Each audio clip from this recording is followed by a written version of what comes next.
Why are so many professionals interested in Red Ruby on Twitter? Because he brings up a lot of interesting topics, raises a lot of interesting questions. Oh, yeah. I noticed a lot of his posts are very diverse. One was Beauty Pie, who was actually talking about other YouTubers. He had a video on YouTube. XMer's paying attention. But you also got to remember that in the 60s, you know, the lyrics weren't as offensive as they are these days. I mean, I can't even listen to, too many rap songs that are talking about bitch and suck my pussy and fuck you and the fuck in the ass. I mean, really? That's where we've come to. But it did kind of start in the 60s, though, with the counterculture in rock music. Yeah, but they weren't talking about that type of bitch and fuck you. No, but the issue stuff kind of, it got a little more edgier. It had to gradually start. Yeah, now it's like, off the what? hook. Every generation wants to push it a little further? Well, yeah, that's what they do. Why is that? Because the effect, the shock value, the intensity value of it. If you're used to hearing a mild swear, you got to step it up to something that's a little, little more. So where's at the point where it's going to get, even worse? Is it going to be like, I'm going to kill you? Well, and I got to point out that you don't hear that stuff on, say, the top 40. Yeah. I would say that stuff is pretty sexually explicit. Yeah, not violent. But they're not swearing really, but they're insinuating and saying stuff you know what they're talking. Swears now. Oh yeah. On the top 40? Yeah, Gucci Mane. Yeah. So they're starting to work on that and slip it in, but they also have to deal with, tighter rules. Little Pump, that's his name. Little Pump, he swears a lot. Yeah, I don't know if it's in the top 40 though. Like, certain radio stations don't allow it. They have a list of words you're not allowed to say, or you'll get fined. They'll bleep it out or something. Yeah, or you'll get fined. Right. Oh, but you can go to Sirius Radio and listen to anything you want. Yeah, there's no holds barred on that. Oh yeah, nothing's bleeped. That's where Howard Stern went. Right. He's the man who called the TV series Hill Street Blues, Hill Street Jews. He's the man who made jokes about AIDS and airplane crashes and sexual hang-ups.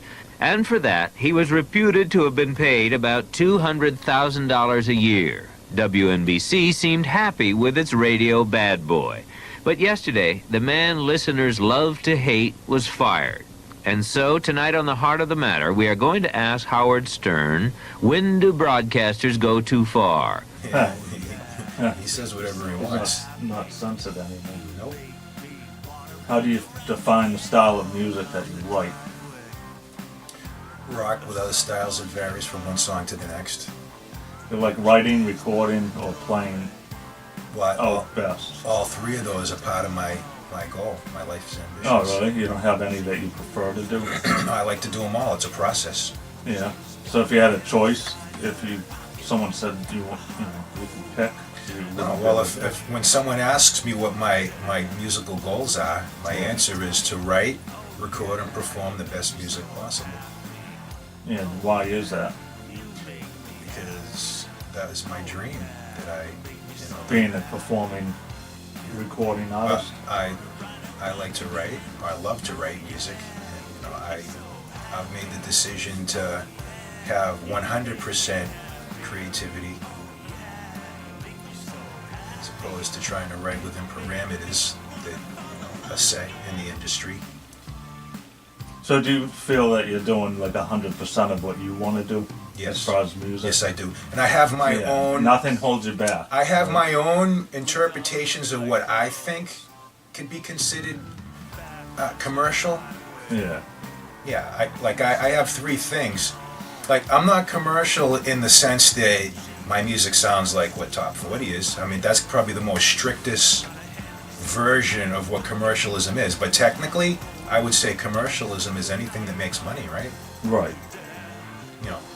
Technically, isn't publishing something,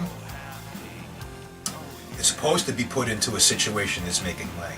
Right. Even though that don't happen. Right. Plenty of people get publishing deals and they don't receive anything. Right. That's incorrect. You should never do that. You should only get yourself into a publishing deal if there's a set agreement that your music is going to be put in this situation and there will be money generated. And, usually there's even a set amount or a percentage. before we get off topic too much, do you want to know my 3 things that I like to incorporate in music? Yeah. That I write?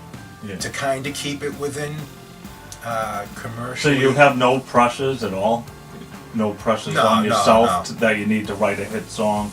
You need to write a mellow song? My thought is, you know, just try to write the best music possible from my heart. And I think I have a theory that the music comes out more timeless, where commercialism and trying to fulfill someone's narrow parameters makes the music more disposable. It doesn't mean there isn't great music within that, but I just think it kind of lends itself a little bit more towards being disposable, because that's what the industry does. You know, it's a hit one day and it kicks it to the curb the next. Right. But if something's timeless, well, now you got a following, and they latch onto it for life, and it passes on to the next generations. I know Imra tries to write songs that are mainstream. He's played stuff like hard rock and heavy metal.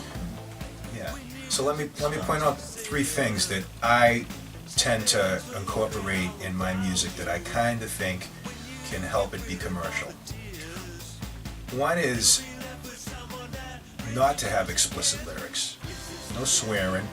Not something that's going to embarrass a parent in front of their children if they hear it. Yeah. Alright?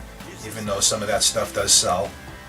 Another thing is, don't make the songs too long. I base it on 3.5 minutes. Yeah, it can be longer. Yeah, it can be shorter. But 3.5 minutes is a good thing. And then do the typical, well, I don't want to say typical, but pretty common. You have a verse and you have a chorus. You might have a middle section. You know, you throw in a few bridges in there somewhere, and you have a beginning and an ending. You got your song. And that's it? Well, it's just a basic layout. You know, I don't like to have formulas, but if you're going to be commercial or try to curve towards the commercial, right. Yeah, you typically have a verse and a chorus, right? Right? You know, so, you know, and then there's usually a middle section, you know. So you might not have a chorus in a song, well, if you decide not to. I've written music like that, yeah. Yeah. But I would say most of my songs have a chorus. Right. You know. Here are some characteristics of some YouTubers. Like Jake Paul talks real fast with a lot of energy. Jake Paul! PewDiePie jumps around his room like a 16-year-old. It's not important. It doesn't matter. Nothing matters. Stop. Just stop, please. Peter McKinnon talks real fast with tons of energy. What's up, everybody? Peter McKinnon here, and welcome back to yet another 2-Minute Tuesday. Casey Neistat zips around on his booster board through Manhattan. He's got it. Roman Atwood talks with excitement and includes his family in vlogging. But if you don't watch the video, how will you ever like it? And the thumbnail is why you watch. Today's thumbnail, like tomorrow, this video is going to be our car into that car. You raging right now? Whoa! That's not funny. My third favorite YouTuber, of course, is Jake Paul. Oh. It's got a frunk! A frunk? And it's got merch in it! A Lincoln Mile. It's a front draw, man. Bro, it's a front. More Vlogs has tons of energy, and he's always showing off new sports cars.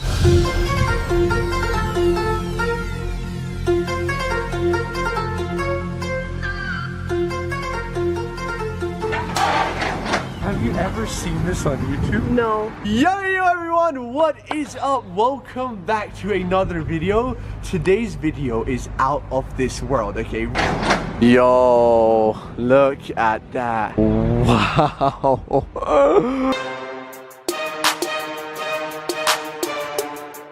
Oh, okay, so check it out. Here it is, boys. The Devil 16. Wow. Why do you feel these YouTubers have millions of YouTube followers? Well, all the stuff you just listed off was pretty active, action, packed stuff that probably keeps the viewer interested. You know, one thing that I think continues to grow in music and maybe in video, it seems to be repetition. Things are getting more and more repetitious. Right. Faker. Stupid faker dicker. Faker. Stupid faker dicker. Faker. Stupid battle royale. Battle royale. It's weird how you can look at all these and say most of it's about having high energy, right? Yeah. You know, so these YouTubes, so that's one of the things that they do have that are similar to each other.